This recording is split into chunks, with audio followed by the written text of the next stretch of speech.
From Philadelphia, and this show is specifically happening for those of you who are too nervous to sleep, wherever you may be. If you're on the East Coast like I am, it's 11:52 p.m. If you're on the West Coast, it's prime time. It's 8:52. If you're in Europe, well, then you're really struggling right now. But we're going to break this down. We're going to talk for a while, just like we did last week before the 49ers played the Cowboys. This is 49ers Eagles night before the NFC title game show. I just got back from dinner in Philadelphia, Del Friscos, awesome steakhouse institution, former bank. I was told maybe the oldest bank in Philadelphia.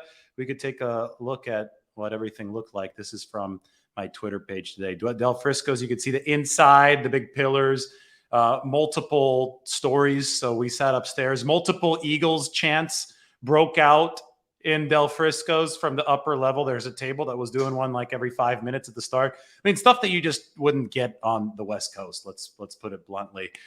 They are more loudly passionate about their sports here on the East Coast, especially in Philadelphia. And then the city itself, obviously one of the oldest cities in the U.S., but here I can make this.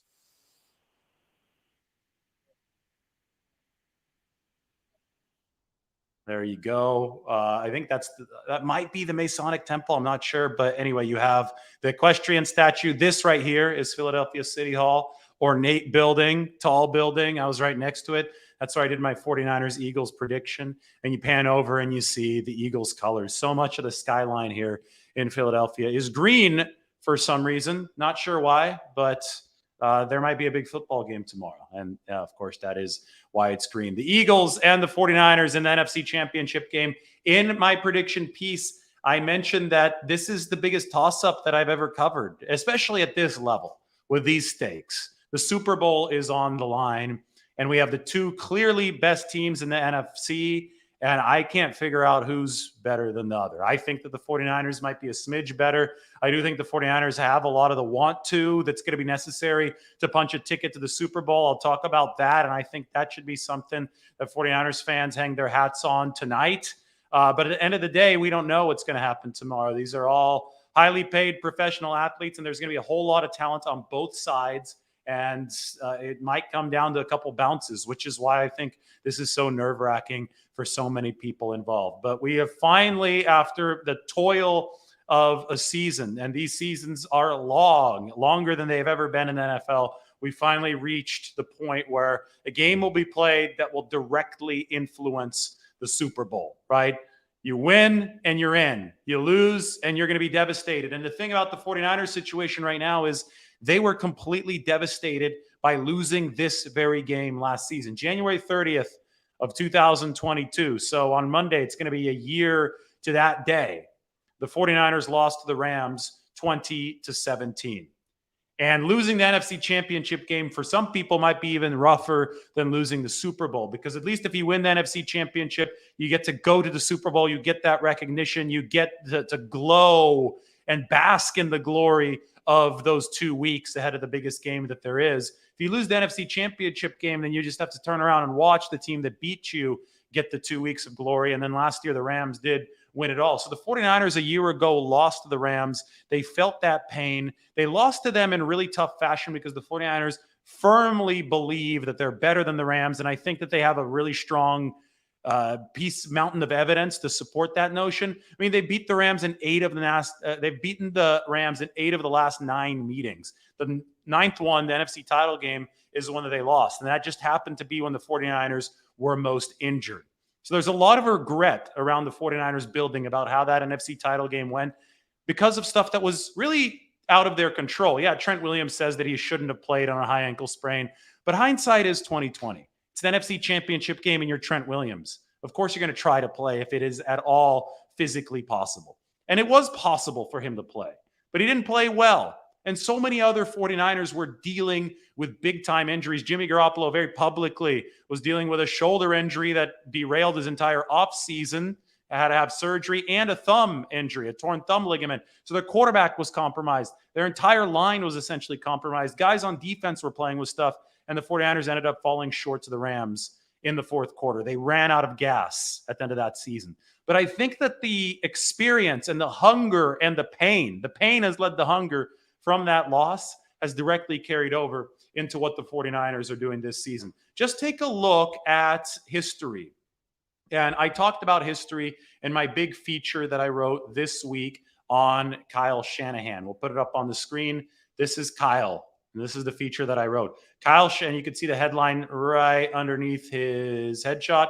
Kyle Shanahan's best coaching job yet has the 49ers on the precipice of another Super Bowl. So, I mean, just think back to how the 49ers last Super Bowl run, the one that they actually won, worked out. This is 1994. So for some of you, this might have been a little bit too long ago. I was 6, but I've done a lot of the research. I've studied a lot of the history. Kyle Shanahan is showing the 49ers this history. The 49ers in week 5 of that season lost to the Philadelphia Eagles of all teams, 40-8. I'll tell you what, walking around the 49ers locker room these days is like walking around the Pro Bowl. Christian McCaffrey even said that. They have so many star players. Well, 1994 was a lot like that. That was a star-studded team. Deion Sanders was even on that team, but they got their asses kicked in week 5, 40-8 to the Philadelphia Eagles. What happened then, though, was a galvanizing force. And for this piece, the reason I put it up, I talked to Mike Shanahan on the phone this week about it. He was the offensive coordinator of the 49ers. Kyle Shanahan was up in the upper deck. He was listening to people talk crap about his dad, not knowing that the offensive coordinator's son was sitting up in the nosebleeds on that day. But the 49ers found a way to rally around a bitter defeat to Philadelphia in week 5 that featured Steve Young getting benched and yelling at George Seifert. They rallied around Steve Young. They turned around and they won 10 straight, 13-14, didn't lose a single meaningful game the rest of the season, and they became Super Bowl champions. So you could see how a painful moment, a moment of defeat, a moment of adversity turned into a championship for the 49ers. And that's the most recent time that they won. So now we look at moments of adversity that the current 49ers have faced. And I think when you talk to any of the players, especially this guy right here, Trent Williams, you realize that losing that game to the Rams last year has the 49ers coming into Philadelphia, here in Philadelphia, with some unfinished business on their minds. And I think that they've been on this tear through the fuel that has come from last year ever since this Chiefs game. The Chiefs game is what really, really sparked them this year. They obviously weren't fully healthy at the time of that game. They've gotten healthier over the course of this season. But the efficiency splits for the 49ers have been absolutely staggering ever since they lost to the Chiefs on October 23rd. Consider the fact that it is now January 29th. The 49ers have not lost in well over 3 months. Over that period of time, why don't we put up some of the data here? Let's go to Football Outsiders. Let's check it out. Let's see how the 49ers are doing in splits since October 23rd. Since really Christian McCaffrey took over as the full-time starting running back. So Football Outsiders does defense adjusted value over average. This is going to be a much more sophisticated way of looking at team efficiency than just raw yardage. And we can also split it by week. So if you want to follow along, you go to footballoutsiders.com. These are the overall team ratings, DVOA. Now, first overall, this is the whole season. I'm highlighting the 49ers there. You see they're number 2 behind Buffalo, who's already out of the tournament. They lost to Cincinnati last week. Philadelphia is number 3, right behind the 49ers. But both the Eagles and the 49ers have evolved over the course of the season. So what we're going to do is we're going to filter the DVOA by the 49ers stretch with Christian McCaffrey. He first played a full-time role in week 8 against the Rams at SoFi Stadium. That was the week right after the 49ers lost to the Chiefs. We can select every single week up until his conference championship game, and then we can hit view DVOA. All right, it's popping up, and now we could see the rankings. Look who's number 1 over that stretch by a massive margin. Now, this is going to be relative to average, right? Defense adjusted value over average. 49ers number 1 overall, 53% more efficient than the league average. Number 2 is 23 points behind them. Kansas City's 30.5%, and Philadelphia also really good, 29%. But look at this gap. This is an insane gap. I'm going to visualize it on a graph here in a little bit. This is the gap. that the 49ers have held ever since grabbing Christian McCaffrey. Now, if you want to divide it up into offense, well, offense is number one, 29.9%, just a little bit better than Patrick Mahomes and the Chiefs, significantly better than Philadelphia, number three. Look at the pass offense for the 49ers. So this includes both Garoppolo and Purdy, because Garoppolo was also really good when Christian McCaffrey showed up. I mean, Garoppolo was having potentially a career year. That's how strong this 49ers team is, that they have the quarterback depth to sustain number one offensive efficiency, even moving to their third quarterback with Brock Purdy. But they were destroying teams even before this remarkable run with Brock Purdy. Now, Purdy obviously brings some dynamics that Garoppolo didn't, but Garoppolo, I mean, some of the efficiency marks were even better with Jimmy Garoppolo. So this, since week 8, this is remarkable. 64.1% above league average offensive performance. The Chiefs, they're also way better than everybody else except for the 49ers at 41.9, Philadelphia down at 21.6. I mean, this is a staggering difference that the 49ers have over the number 2 team. Philadelphia number 9 in pass offense. 49ers, the number 3 rush offense, 9.3%. This is where Philly's really good. Look, Philly's number 1, 23.4% rush offense. How about defense? 49ers number 1 again. Who's number 2? New Orleans, Philadelphia down at number 6. 49ers number 4 pass defense, Philadelphia number 7. Rush defense, 49ers number 5. And special teams, 49ers number 5. I mean, that is just a dominant profile. 1 offense, number 1 defense, number 5 special teams, and you see how wide the margins are for the 49ers. I promised I'd visualize this. We could put this into team tiers on the XY axis just to give you an idea of what the 49ers are operating with entering this NFC Championship game. Now, it's a toss-up because the Eagles are damn good too. And the Eagles have home field advantage. And the Eagles might be able to test the 49ers in really specific ways, especially with Jalen Hurts running the football, to make me think, and also the Eagles, the more rested team. So I think that evens a lot of this stuff out, which is why I think the game ultimately is a toss-up. But you shouldn't underestimate the run that the 49ers are on. Number 1 point differential in the NFL, 12 straight wins. This has been a muscle flexing 3-month stretch for the 49ers. All right, let's go team tiers. And I'm going to pop this open on the screen so you can get a visualization of how this works. Now, x-axis is offense. So further to the right means, well, let's let it load again. But further to the right is going to mean offense is better. Further up here is going to mean defense is better. So you want to be up and to the right. Now, over the whole season, the 49ers are exactly where you want to be. But so are the Eagles. And the diagonal lines identify team tiers. So it's the 49ers, the Eagles, the Bills, and the Chiefs. 3 of those 4 are still alive in tier 1. 49ers obviously a much more impressive defensive profile than Kansas City. But let's see how these teams are playing more recently. Let's do this again. Weeks 8 to 18, and then include the first two rounds of the playoffs. This right here illustrates how the 49ers have been far and away above the rest of the league ever since picking up Christian McCaffrey. But that zoomed in across the whole screen. Poor Bears down here, not doing well defensively and a little bit below average offensively. But 49ers way to the right offensively, even better than Kansas City since they picked up Christian McCaffrey. And they're better than anybody defensively too. So they're in tier 1 all by themselves. This denotes that the 49ers are a tier 1 team and that the Eagles and the Chiefs are a tier 2 team. But again, there's a great equalizing factor here. 1, Philadelphia is playing this game at home. 2, Philadelphia has a day of extra rest. So the NFL, where the margins are already thin, those are 2 big deals. Vegas likes the Eagles, but that's because the public probably was more likely to bet on the Eagles. They're coming off a 38-7 win over the New York Giants. The 49ers obviously had a tougher time with the Dallas Cowboys, but guess what? The Dallas Cowboys are a fringe elite team. They're right up there in the top of the DVOA rankings, while the Giants were mediocre to bad. They beat an 8-9 Minnesota team. I was talking to a friend today at dinner. We were talking about Minnesota. Minnesota had a 13-win season, but they had a negative point differential. They just got lucky, and they might as well have been 8-9. So what you saw happen is you saw the Giants beat the Vikings, so everybody overvalued the Giants. Everybody had overvalued the Vikings because they had won 13 games, and then they overvalued the Giants because they beat the Vikings. And now you, I think, have people overvaluing Philadelphia because they beat the Giants really bad. I think I value Philadelphia accurately. I think they're damn good, but I also don't think that they're markedly better than the 49ers since the data doesn't indicate that. I see this game essentially as a toss-up because I see Philadelphia as a tier below the 49ers, but I also see the fact that Philadelphia has advantages both in rest and with home field advantage. So can the 49ers rise above toss-up level? Can they execute in the clutch even if it is a toss-up? We'll see. It might come down to turnover battle. That seems that it always does in big games like this.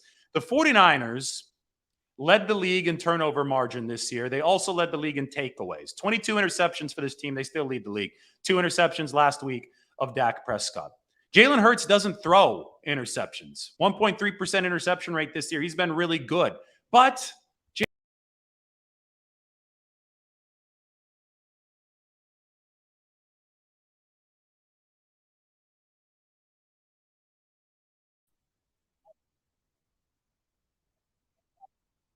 about Jalen Hurts, and I was looking for a little text title that I had here for Jalen Hurts talking about him earlier this week. Hurts, really good efficiency. He's taken massive strides over the time last year where the 49ers beat the Eagles in week 2 of the season, 17-11. It was an ugly game here in Philadelphia, but he has been markedly worse when pressure has come.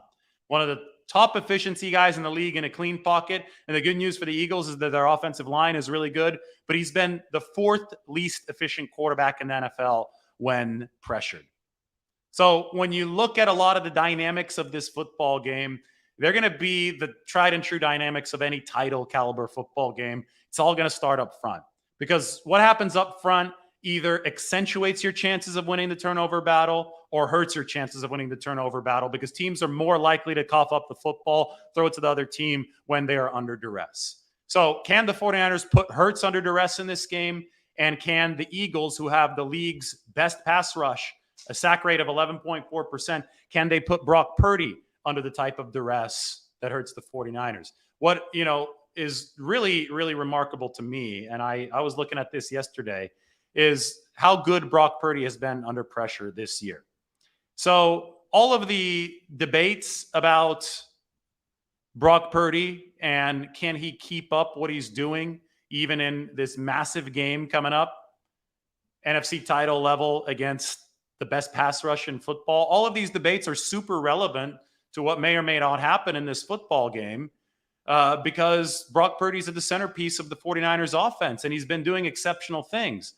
But if we do look at the data, it indicates that Brock Purdy is going to continue to handle things just fine. Now, maybe the Eagles are at a different level, and this is going to completely overwhelm him. That's very possible ending tomorrow. But you look at some of these numbers, and your jaw just drops. This 49er story this year has been absolutely sensational. X-axis here is EPA per play when not under pressure. So further to the right means that you're really good when there's not pressure. Good blocking, good scheme, whatever. Up and down, y-axis is when under pressure. So again, you want to be up and to the right. You want to be better at both. Average for both is the axis. So look at Jimmy Garoppolo. He's right here. He's above average under pressure, way above average with no pressure. But look at Brock Purdy over here. Best quarterback in the NFL efficiency-wise when not under pressure, and he's in Mahomes territory when he's under pressure. Only one really significantly better than Brock Purdy under pressure is Josh Allen.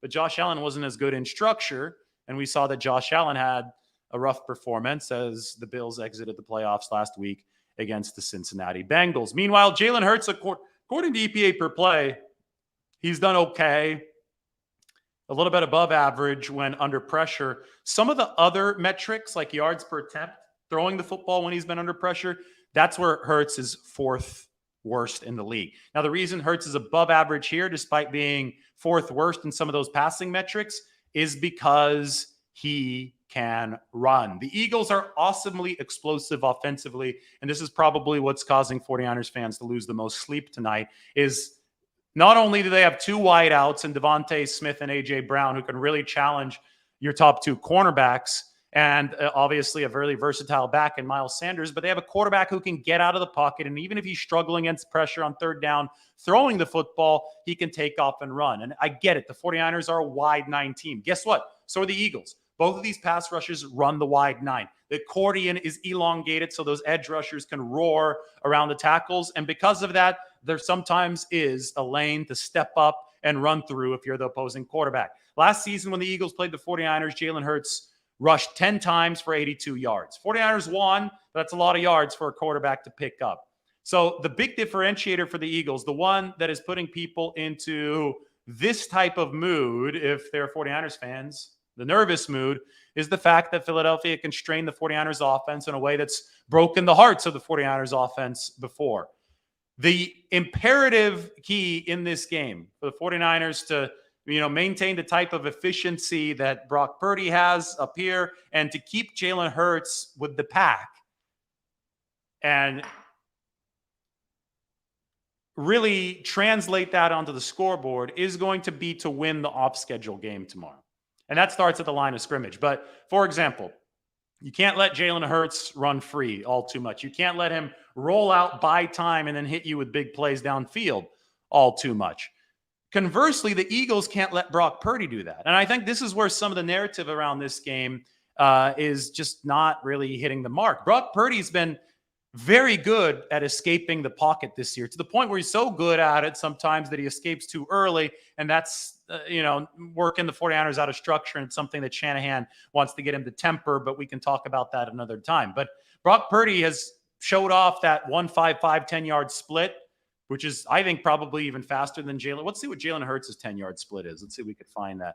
I think it's faster than Hurts'. So I don't think he's as fast in the 40, Purdy, but I think that he might be faster in the short-term burst. And he's been able to get away with pressure, get away from pressure, probably something he's going to have to do tomorrow. Oh, my God. Jalen Hurts, 10-yard split, 1.6. So Brock Purdy has a faster 10-yard split than Jalen Hurts at 1.55. So we talk about pressure and the ability to escape it and the fact that the 49ers run a wide 9 and they've given up a lot of yards to opposing quarterbacks that are mobile. Philadelphia is going to have to deal with the same issue tomorrow.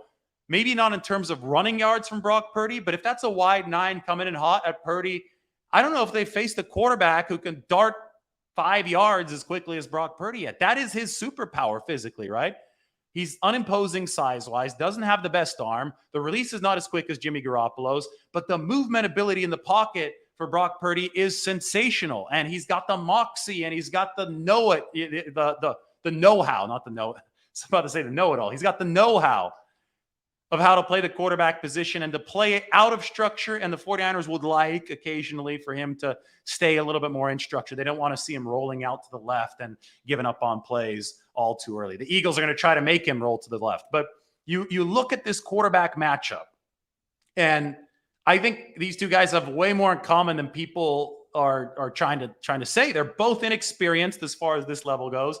The last time Jalen Hurts played in a game this big, he got benched for Tua Tagovailoa in college. They both have a lot to prove. Obviously, Purdy has only started 7 games in his NFL career, but they both can burn over aggressive pass rushes with their legs. And that's something that people obviously need to watch tomorrow, but it's not so obvious because it's not being talked about both ways. It's only being talked about Jalen Hurts against the 49ers defense. Well, I think that Brock Purdy's mobility tomorrow, he needs to show up and he needs to move with purpose when he's getting away from that pass rush. I think that's going to be something that's very, very valuable to the San Francisco 49ers. I had 5 keys to the football game a little bit earlier today. I think that was in the morning back in San Francisco. Did the show with Sutro Tower behind me. Now I'm in Philadelphia, cross-country flight later. But the 49ers need to play the game on their terms. I talked about this in the preview. Let's look at the DVOA profile for the Philadelphia Eagles. Everybody, I feel not everybody, but most of the national media is acting like Philadelphia is a Death Star. This is some kind of indestructible weapon. Well, guess what? They blow up the Death Star in Star Wars. Spoiler alert for those of you who haven't watched.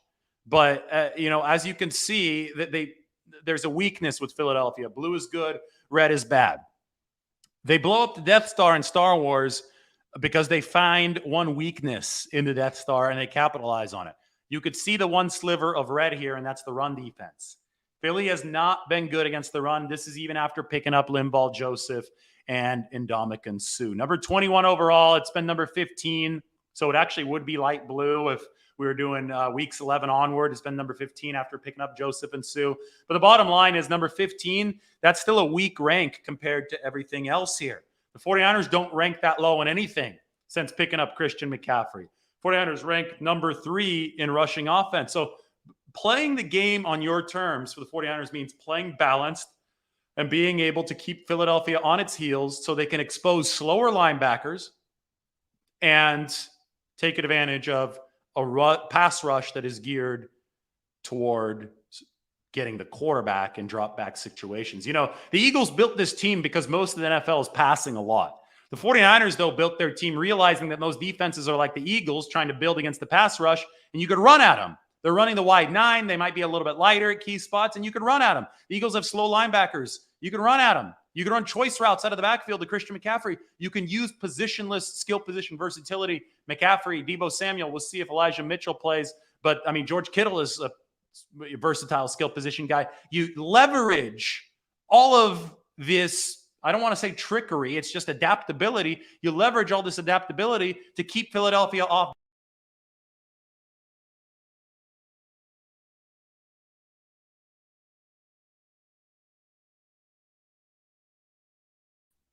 To keep Philadelphia off balance. Lost you again. That was me Xing out of the screen. You leverage all that versatility to keep Philadelphia off balance and expose their weaknesses. I was just on fire there too, and I clicked out of the screen. So embarrassing. And that means I have to open up my picture-in-picture again. There we go. Back to Philadelphia's DVOA profile. So anyway, key number 1, play the game on your own terms if you're the 49ers. And that means if you play it balanced offensively, you ultimately are able to probe and test out that run defense. Key number 2 is going to rely on the defensive side of the ball. Disciplined, constrictive pass rush to limit Jalen Hurts. You know, everybody's talking about Nick Bosa, and they're saying, oh, Nick Bosa hasn't produced enough sack-wise. No sacks yet in the playoffs. Well, he's still affecting opposing quarterbacks to a great degree. Both interceptions from Dak Prescott last week, Nick Bosa was in on the pressure there. Opposing teams are dedicating a lot of resources to Nick Bosa. Opposing teams are dedicating a lot of max protect to stop this 49ers pass rush. And I get it. This pass rush may not be as good as Philadelphia's, may not be as good as its own 2019 unit, but it's still getting jobs done effectively. Take a look at this. We're going to go to NFL Next Gen Stats. From the last game against the Cowboys. This is one of my favorite stats, especially in games where the 49ers don't do great in the sack category, but obviously do a good job pass rushing. A lot of people who are just casually watching think that, oh, you know, this is trouble. They're not getting enough sacks. But if you can do what the 49ers do here, and I'll explain this graph in just a second, you can absolutely control the tempo of a game with your defensive line. Keep in mind, this is a 1-sack performance. So the league average for opposing defensive linemen distance from a quarterback at the time of release is 4.53 yards.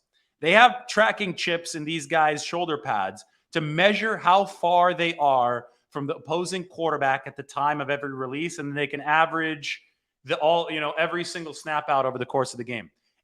So the league average is 4.53.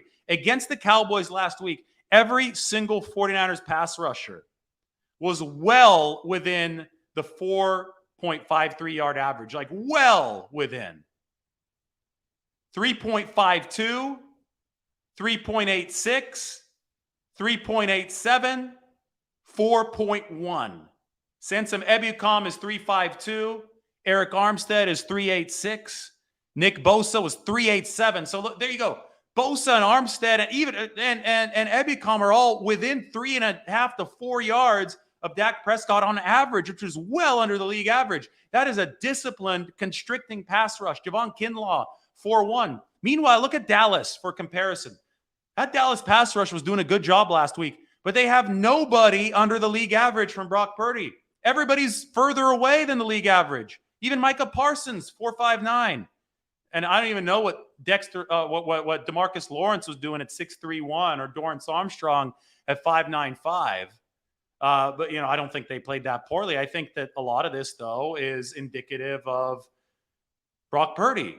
and his ability to get away from some of the rush, and Kyle Shanahan's ability to scheme Purdy on bootlegs at just the right time. I mean, the throw to Kittle that he bobbled for 9 yards, that was a rollout to the naked side. Design play. Cowboys weren't expecting it because normally defenses try to force Purdy to the roll to the left. It's when he's there unexpectedly that I think really hurts the 49ers because they're not ready to have him flip his hips and fire downfield. But if you scheme it like they did there, even when nobody was open, George Kittle was able to improvise, found some open space, and Brock Purdy did a good job playing some backyard football. Then that was a hell of a catch. But anyway, the disciplined pass rush that constricts the pocket, it's so important to deliver that, even if you're not getting sacks. And the 49ers may have to settle for that against a really good Philadelphia offensive line tomorrow. And it's so important to prevent that. It's so important to block. If when you're on offense, you have to prevent that pass rush from constricting the pocket. And that's what the 49ers did a really good job of against Dallas last week as the game went along. Listen, Dallas had the second highest sack rate in football and the highest pressure rate in football. Philadelphia has the highest sack rate and the second highest pressure rate behind only Cowboys in football. So the 49ers successfully fended off a really good pass rush last week. They're going to have to fend off a good pass rush this week. So that was key 4. The 49ers need offensive balance to destabilize Philadelphia's defensive strengths, which are the front and the back end. And then that linebacking core for Philadelphia, those are the guys that can get caught in between if the 49ers are playing this game downhill. If the pass protection is working, if Purdy's getting the ball out in time, if Purdy's manipulating the pocket the way that he should, if Kyle Shanahan is on one, oh boy, that's when Philadelphia's on their heels. That's when you can take advantage of this defensive weakness, and that's the linebacker position. Because the glory of the 49ers offense when it's clicking is that you don't know if Christian McCaffrey is going to be taking a handoff or running a pass pattern. You don't know if George Kittle is going to be run blocking or working against a cornerback and Deron Bland and burning him downfield. You don't know if Deebo Samuel's going to be knocking out your mouth guard or if he's going to be running a route further downfield. You don't know. And if you don't know at the snap, it's really hard to play defense now. But if you know at the snap, you can pin your ears back and you can get after the quarterback and you can make life living hell for Brock Purdy. By the way, here in Philadelphia, there was a billboard. Somebody took the time to rent out a billboard this week, and it says it's not going to be Purdy. I saw it on my Uber or my Lyft on the way from the airport to the hotel and then dinner tonight. It was funny, but I didn't have time to take a picture. But they're taking this game seriously here, that's for sure. All right, that was key 4. Back to key 3. Jalen Hurts hasn't been here before either. So Brock Purdy, obviously, hasn't been here before, but we should be talking about both quarterbacks as, okay, how are they going to handle this pressure tomorrow? Because this is a monumental game. This is the NFC Championship. Think about 49ers history. Think about the gut-wrenching finishes and the glorious finishes, both of them in 49ers history. You know, those of you who are a little bit older, you saw 2 of them against the Cowboys in the early 1970s, including January 1971 that shut down Kezar Stadium. 49ers ended a stadium's tenure with a loss to the Cowboys in the NFC title game, their second straight one. So you saw I'm sure those of you who were fans back then 50 years ago had your hearts absolutely ripped out. But the greatest moment in NFL history happened in an NFC Championship game. And that was in January of 1982. Dwight Clark from Joe Montana, the catch. So a lot of good stuff can happen in an NFC title game as that demonstrated. 49ers beat the Rams, what was it, 30-3 in the 1989 season NFC title game. So people talked about the Rams beating the Niners last year, but the 49ers definitely had the first laugh in that NFC Championship rivalry. What about the most star-studded game of all time? When I visited Candlestick Park and made the video from the Candlestick site last week, I talked about that. That was January 1995, 49ers Cowboys. There will never be a game with more talent on the field than 49ers Cowboys in 1995. That was the Super Bowl. Pat Summerall even said it. He said, you know, next week we're playing the Pro Bowl. In 2 weeks we're playing the Super Bowl. Today we play both. Then you fast forward, the 49ers NFC Championship. Oh, boy, they lost a tough one to the Packers, 97 season. Then they won a big one. But first, they had one of the most gut-wrenching defeats, imaginable against the New York Giants. I mean, to talk about gut-wrenching defeats in the NFC Championship game, I guess I skipped one over. 49ers could have three-peated. 1990 season, they could have three-peated. Roger Craig fumbled. Kyle Williams then fumbled twice. 2011 season. I think the 49ers beat Brady and the New England Patriots with that defense if they made it through. But they didn't make it through. And the New York Giants beat Brady instead. But then in 2012, the 49ers did make it through to the Super Bowl. Obviously, that didn't end up good for the 49ers. But the NFC Championship game, 17-point comeback on the road against the Atlanta Falcons. I'm sure you still remember exactly where you were when you're watching that game. I mean, these are monumental games. 2019 against the Packers, that was a laugher. They're up like 27-0, 30-0 at halftime, the 49ers were. And I still remember walking around Levi Stadium. I know my cousins were at the game. My aunt and my cousins were at the game. So I went to say hi to them. I just remember people just so happy around the stands at halftime because they finally could take a sigh of relief. And, you know, all the franchise of tortured NFC Championship history, right? Like the 49ers have won a lot of these games, but they've also had their hearts ripped out in a lot of these games. People were so thrilled. I remember in that January 2020 game, 2019 season, they were so thrilled that the blowout was in order at halftime because it gave them a sigh of relief. Last year, the blowout was not in order. The 49ers led by 10, but then they blew it to the Rams, and their hearts were ripped out once more. So what's going to happen tomorrow? 49ers Eagles. Well, this history is what makes you nervous because you realize with the history what this means. Kyle Shanahan realizes that history is really important to study before these games too. He showed the 49ers the Cowboys history last week. This week, because the 49ers don't have much playoff history with the Eagles, there's one game back in 1996 that I'll talk about in a bit. But with the Eagles, the playoff history, this is going to be the biggest game that these two franchises have played against each other by far. With the Eagles, he decided to show another opponent. Tampa Bay, January 2003, NFC Championship game at the old Veterans Stadium here in Philadelphia. I still remember that. I was 14 years old or so at the time of that game. I still remember watching SportsCenter all week. They couldn't shut up about the Tampa Bay Buccaneers not being able to win a game in cold weather. And then the Tampa Bay Buccaneers came into the old Veterans Stadium. It was the final game ever at Veterans Stadium. And they came in there and they skunked them. 27-10, Rondé Barber, 91-yard pick six. John Lynch was on that Tampa Bay team. They beat the Raiders in the Super Bowl. I'm sure there are people that were very, very upset over the course of the night and subsequent year here in Philadelphia. And, you know, that's context, right? Kyle Shanahan shows this to the team. John Lynch is watching this. This happened the other day. John Lynch is sitting in Kyle Shanahan's office watching Shanahan cut up this video to show the team. And Lynch is like enjoying it for about 10 seconds. He's sitting there. He's like, oh, cool. You know, like, oh, this is the Tampa Bay team that I was on that beat Philadelphia in the final game ever to close Veterans Stadium. We went to the Super Bowl. We won. But then after 10 seconds, Lynch gets up and just starts pacing around the room. And Kyle's like, John, what the hell is wrong with you? Why are you pacing around the room? We're watching a replay of the game. And John Lynch says, you know what? The emotions are coming back. That's how much these games mean.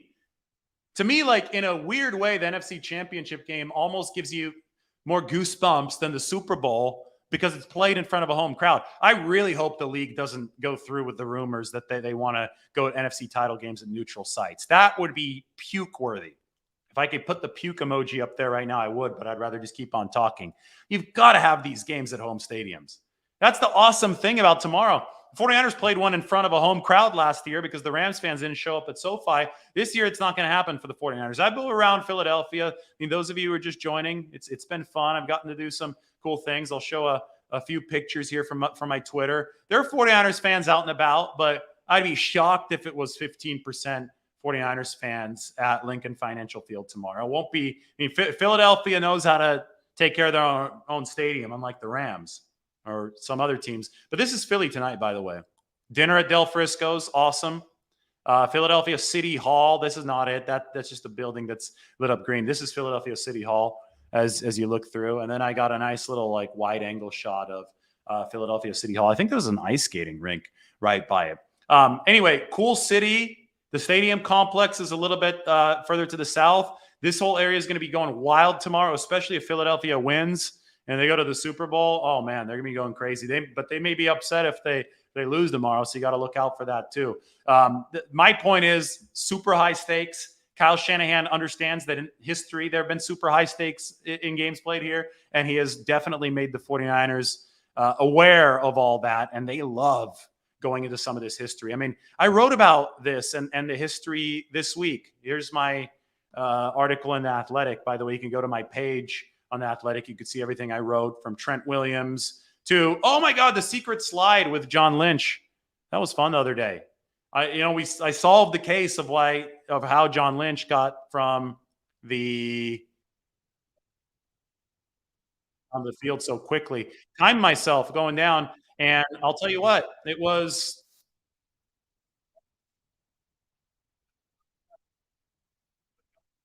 7 seconds. Took me right around 2 minutes. We see how it was possible with John Lynch. Anyway, I digress. I want to go back here. I wanted to show you this. I wanted to talk about Kyle Shanahan and the history. Philadelphia. I mean, the 49ers lost here 33-8 in 2017. That was the low point of Kyle Shanahan's coaching tenure with the 49ers. They were 0-8, worst start in franchise history in 2017. Injuries galore. The very next day, they traded for Jimmy Garoppolo. So it all started to turn around, right? But it's an inflection point, just like 40-8 in 1994 with Kyle Shanahan in the stands was an inflection point. The history builds on itself and gives us goosebumps when we think about, and then when we watch these kind of games, and then especially when we remember them. So that's what this feature on Kyle Shanahan was about. I will copy and paste it and put it into the comments section. All right, I think that I've talked so much about this matchup, and I think it's time to answer some questions. We're 41 minutes in. Put the main question up yet? Are you nervous yet? I think a lot of people would say yes. That was actually in response to this. Will the 49ers beat the Eagles? My answer was yes. Prediction video's up. I did it in front of City Hall, so you can check that out, see the final score. But I'm going to put this up right now and then maybe answer some questions. This is the first time I'm getting into the chat section today. I saw we have like 800 comments, so sorry if I did not. What confidence do I have? I just said the game's a toss-up. This is as 50-50 as it gets. This is as 50-50 as it gets. I don't have confidence in either way. I don't have confidence in a Philly win. I don't have confidence in a 49ers win. I'm just talking football here. This is a toss-up. The 49ers have been better and more efficient, but Philadelphia is more rested and has home field advantage. And the margins aren't huge in any of those regards, except maybe pass offense for the 49ers since picking up McCaffrey. They've been lights out. But confidence? What are you talking about? There's 50. I think it's a toss-up. I don't see any confidence in that. Eric Gomes, he's on a lot. He says this game will be epic. I agree.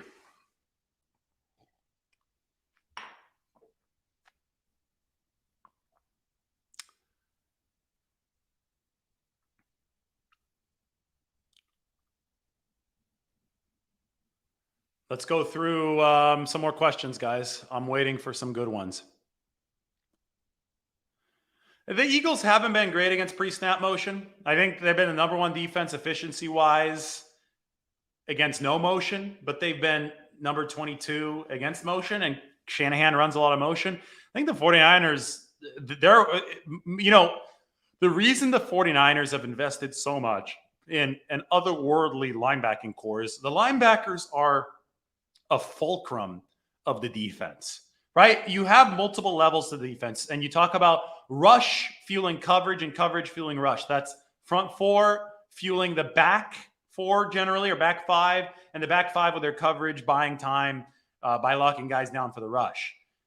I think in the modern NFL, there's an inefficiency. I think a lot of people are forgetting about the linebackers because they're the guys in between that can do both. They can rush the passer, they can cover guys, and they can stop the run.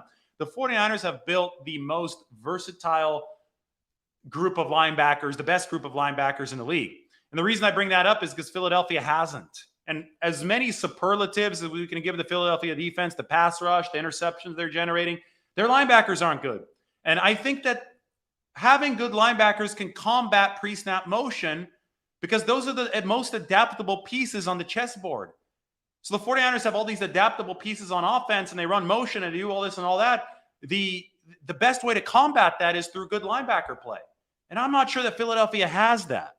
So I think that's the weakness that the 49ers at a positional level are really going to try to exploit in this game. Philadelphia number 22 DVOA against teams that run motion or on plays that motion is run. Number 1 defensive DVOA when no motion is run. You can bet the 49ers are going to run some motion in this game. Yeah, I think Christian McCaffrey is essentially 100%. Don't worry about his health. Elijah Mitchell is the bigger question. 49ers called up Tevin Coleman today, and they called up Janoris Jenkins today. We'll see what the Mitchell deal is tomorrow.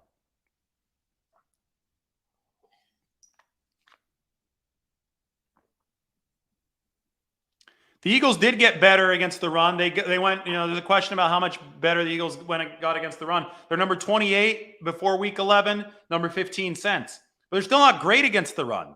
That's the point here, right? They were really bad, and now they're mediocre, and the 49ers are a top-level offense. What gives tomorrow, we'll see. All I do know is that the 49ers have to set up the run. You have to take advantage of the fact that you have a balanced offensive unit, and you have to put Philly on their heels, because any defensive team can, even if they're bad against the run or whatever, they can load the box and stop your run game. You have to make them pay for doing that. That's why you pass to set up the run. Balance.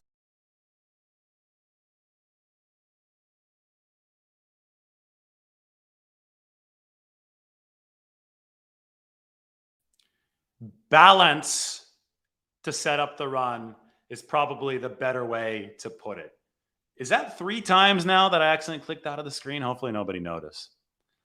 The thing is, the Wi-Fi didn't cut out. It's me being an idiot, and there might be like water or something on my trackpad. I hit the trackpad, and it just like, it zooms out of the thing, and I have to come back onto the screen. So the Wi-Fi here is actually really good. I think we're in 1080p, right? Yeah, we're in 1080p. We're not dropping at all because of the Wi-Fi. So let's applaud for the Wi-Fi here at the spot. They did a good job in Philadelphia. Good omen for the coverage this week. That's what we like. Now let's just hope that David Lombardi, that's me, does a better job not clicking out of the screen like an idiot, because that's been happening. California time. Well, yeah, I'm speaking to probably a majority California or West Coast audience here. It is 12:40 a.m. here in Philadelphia, but I'm going to go chill in a little bit. We're going to go for at least an hour though on this show because you guys might be nervous. Put that back up on the screen.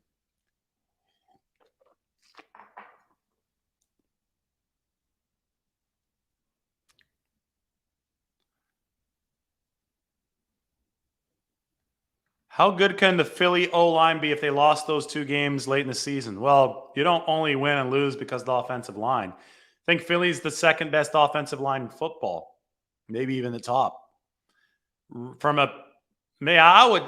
Let's give Philly their due credit. There's only one real statistical weakness, and that's left tackle Jordan Mailata. He's given up some pressure. That's a lot of guys don't want to work against Lane Johnson at right tackle. Now Lane has been hurt. Maybe he's playing hurt. Maybe you can get a little bit against him, but I think you're going to see a lot of Bosa against Mailata because Bosa's lighter. He's got more quickness. Mailata's a big dude, former rugby player. But anyway, on a cumulative level, the Philly offensive line is really good. And they lost a couple games late in the season because they didn't have Jalen Hurts. I don't know if that had that much to do with their offensive line. I think Nick Bosa will get a sack tomorrow. I think he'll muscle his way through to at least one. The big-time players come through in big-time moments.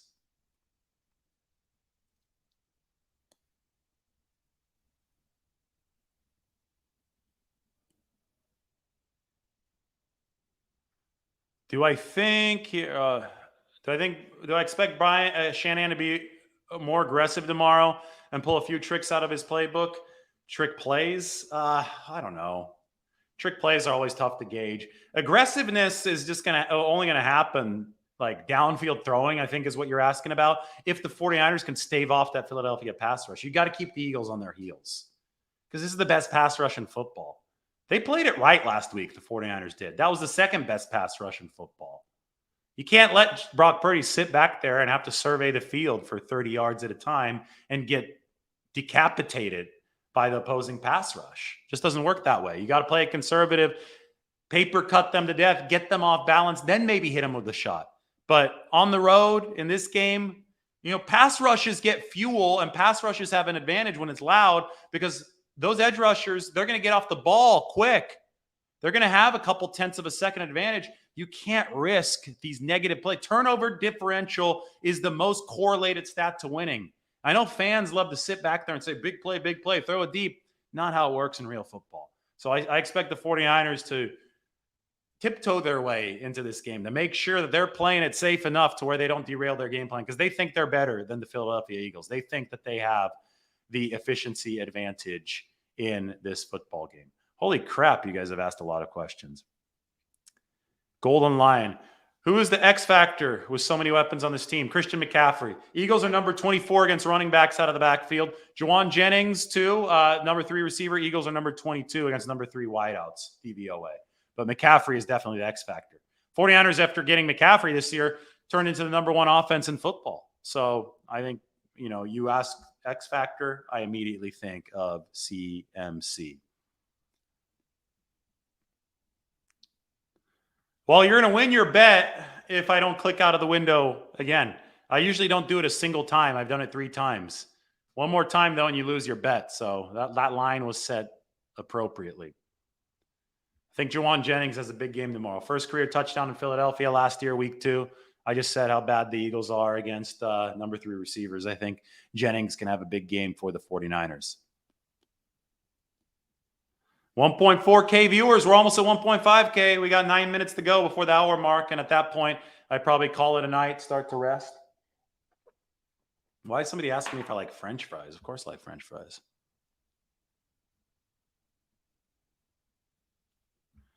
Yeah, I get it. But do you realize how intensive it is to sit here? Val, good viewer here. He wants me to stay on more. There are a lot of fans. You realize how intensive it is to sit here and talk essentially by yourself for over an hour? I mean, I'm going to go for over an hour. It's not easy. I've already done a few of these today. There's a lot more videos, including the prediction video. I have a big day tomorrow. I have a game to be at. You guys hear about the game? There's an NFC Championship game being played here in Philadelphia tomorrow. So I have to make sure that I stay fresh for that as well. No, I'm not going to take callers because I don't know who the hell is on the other line. I bring in organized guests every once in a while, but I'm not going to take in callers. Actually, there was somebody I went to dinner with tonight that's going to come on the show at some point. That's going to be a surprise. But, I kind of have to vet you in person before you come on the show.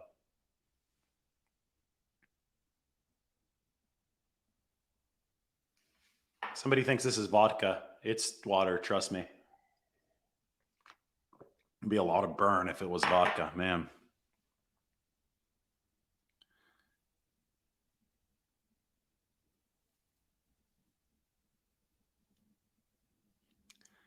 Well, I see people talking about how nervous they are. I don't think that Mason and Coleman really have the same role. I don't look at it that way. I think Coleman is insurance in case Elijah Mitchell can't go behind McCaffrey as a versatile back. Mason's your closer and your bruiser. Different kinds of backs. Different kinds of backs.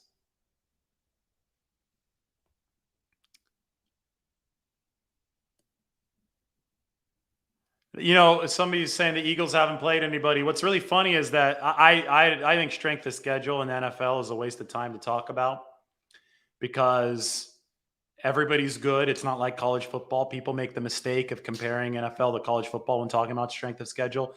But ironically, the 49ers have the number 31 strength of schedule by DVOA. The only team that's played a weaker schedule by that metric is the Eagles at number 32.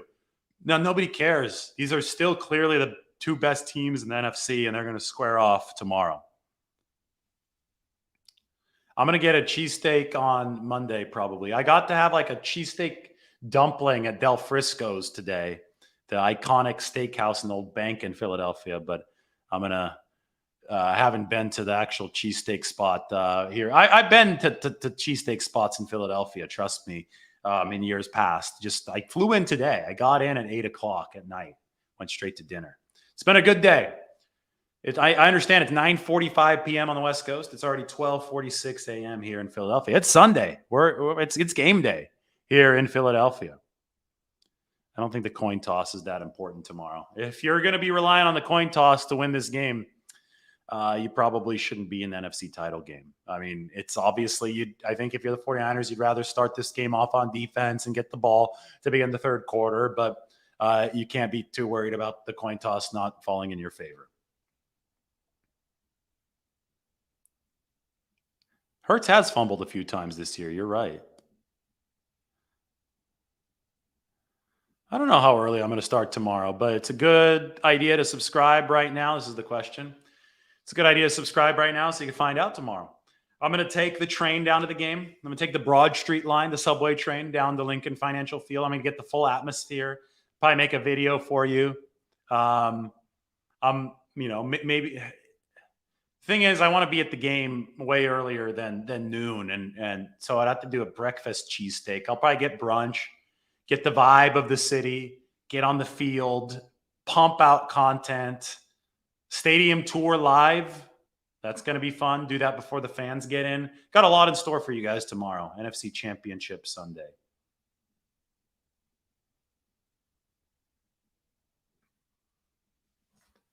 Thank you, sir. I need to rest. It's 12:45 a.m. The teams that ranked good at rush defense in DVOA had Hurts and Sanders under 100 yards. Yeah, I mean, obviously, if you hold them to less yards, it's a better DVOA performance in all likelihood. Am I going to go to a Philly sports bar if I have a chance to? Instead, I'm doing a show tonight. As you can see, I'm not out at the bar. So I'm getting people telling me that I need to go to bed, such as Paul Price. What do you guys think? Should I go to bed? I wish I could put a poll up there. I'm going to get some good rest tonight. It'll be fun. Cross-country flight, took American Airlines. I wasn't on that United flight that had all the 49ers towels on. I guess they added another flight to the schedule a few days ago after the 49ers beat the Cowboys and the Eagles beat the Giants. And they had rally towels on everybody's seat. I was on American Airlines, though. The crew was Philadelphia-based. So the crew, I guess, liked the Eagles, but a lot of the fans liked the 49ers.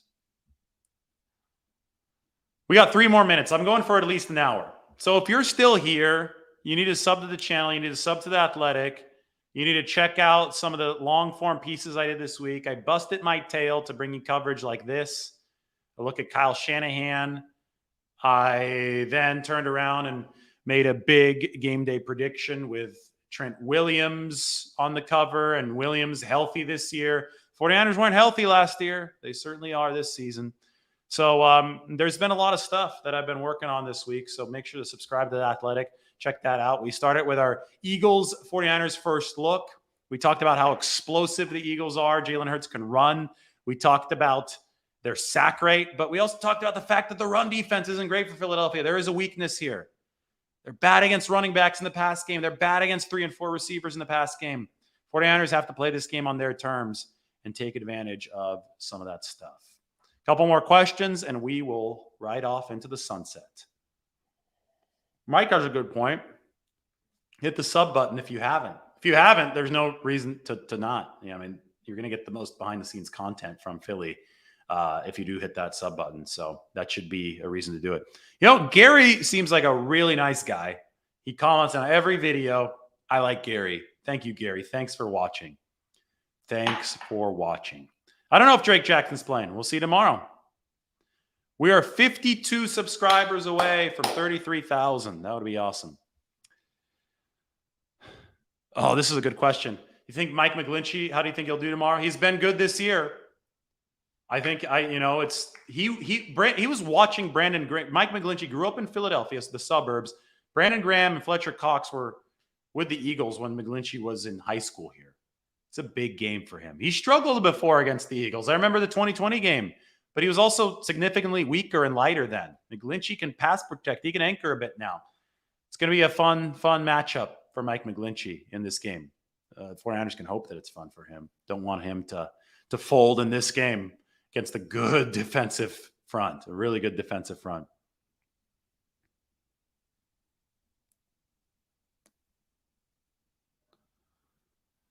Elijah Mitchell's questionable. I don't know. We'll see. Big boy pads on for everyone tomorrow.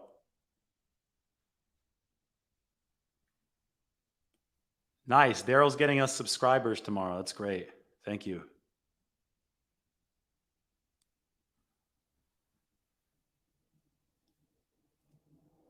The catch game ended 28-27. Maybe that's your hint for the prediction. If you haven't watched it yet, check it out. I did it from Philadelphia City Hall. All right, we've been on for an hour. Where are we at, Mike? How many subscribers do we have? Did we get to 53K yet?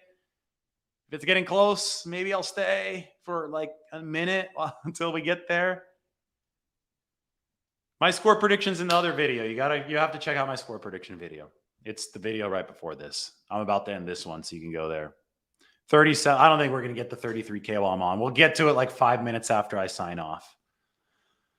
So anyway, 49ers, Eagles tomorrow. One last question. Do I feel the hunger in the 49ers players? Yes, I do. Look at this. Look at my headline. Trent Williams is starving to win. It's literally in the headline. Look right here. Starving. So your question is 415 mission. Do I feel the hunger in the 49ers players? Well, yes. I feel that they're starving to win this game. And I started the show with that. So those of you watching right now, go and rewatch the start of the show. Talked about the hunger. I think that's a big area of 49ers advantage. All right, this is it. 49ers Eagles, the night before the NFC title game show. Hope everybody enjoyed. You all take care. Thanks for watching. Hopefully this helped you pass some of the time. Goodbye and good night from Philadelphia. Much more coming soon.